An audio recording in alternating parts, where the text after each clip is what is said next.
Greetings in the name of our Savior Jesus Christ. I am Thandanani Savhasa, the National Youth Director. It is a privilege to be part of this Awareness for Child Protection Week. The rights and responsibilities for today are as follows. It says, I have the right to be well fed, the responsibility not to waste my food. Children have the right to a balanced meal.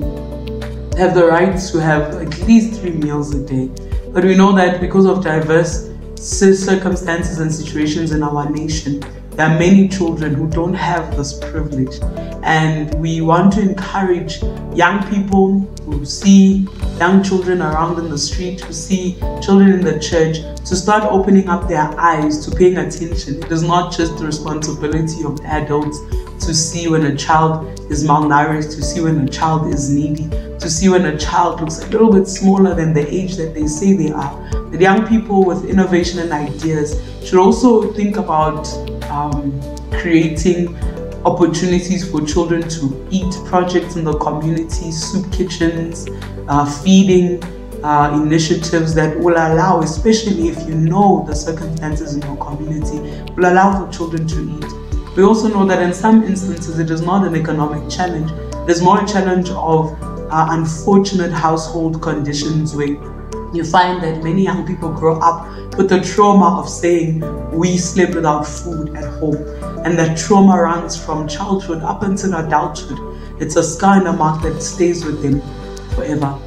The other right is to have a right to be in a safe and comfortable home. Safety in this regard, having the responsibility to keep your home neat and clean, we know is also quite scarce in the external environments that we live in our communities. Our communities have become very dangerous.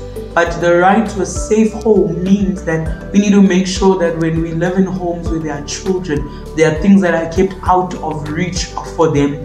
Chemicals, sharp items, and things that will not cause them any harm. So it's our responsibility to also make sure that as young people with our little siblings or little members of our families, that we do not expose them to things they should not be watching, even on television, that actually have a way of contaminating the way they think and perceive the world. We also have to create the comfort for them to be able to rest, to be able to grow.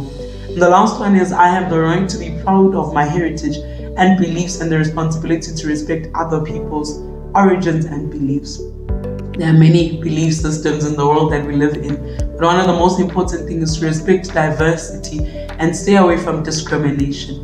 Respecting diversity means that you respect the constitutional right to freedom of religion, and that when you do so, you do that knowing that it is not your duty to put down anybody based on what they believe, but all we are called to do is to teach and enlighten. We are called to witness with our lives more than with our words and show the true gospel of Jesus Christ. With those responsibilities and rights, we hope that we are more well informed now. If you have any childhood traumas and have experienced things in your childhood, it is not too late to seek counsel, to get help, and to speak to someone in order for you to receive your healing. Thank you so much.